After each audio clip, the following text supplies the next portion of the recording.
The problem with the aggregation wizard is that it's theoretical, based on counts of dimensions relative to facts.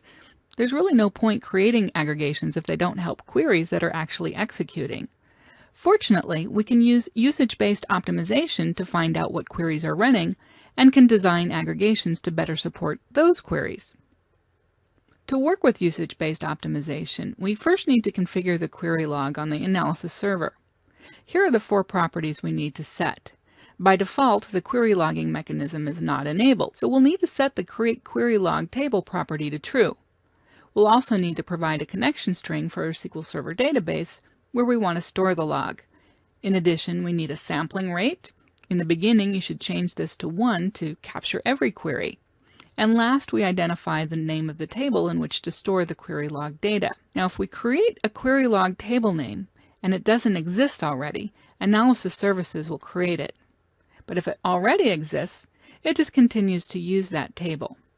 When we've finished capturing log data, we can clear the connection string to discontinue logging. However, if we do keep the query logging active, Analysis Services periodically deletes records from the table when we make structural changes that impact aggregation design. For example, if we change the number of measures in a measure group, or change the number of dimensions associated with the measure group, or change the number of attributes defined for a dimension, Analysis Services is going to delete records in the OLAP query log.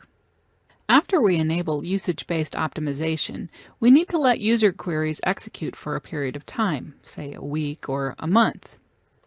During that time, usage information about queries is added to the OLAP query log. This table tracks queries by database, the partition queried, and the user. It also records the dataset being used and notes the start time as well as the query duration.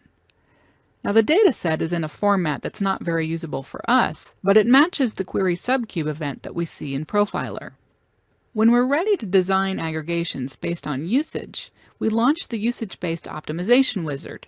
And one of the things we can do there in the wizard is to filter the contents of the OLAP query log by date, by user, or by the most frequent queries. If we need to filter by other criteria, such as our slowest queries, we can delete rows out of the OLAP query log manually so that we retain only the records of interest in that table. As we continue through the wizard, we can see some information about the queries. The dataset has been translated into dimension attributes to make it easier for us to interpret. Specifically, we see the attributes used, the frequency of that particular combination of attributes in a query, and the average duration of the query. Now we cannot change any information here. We can just sort it and see what kind of activity has been captured.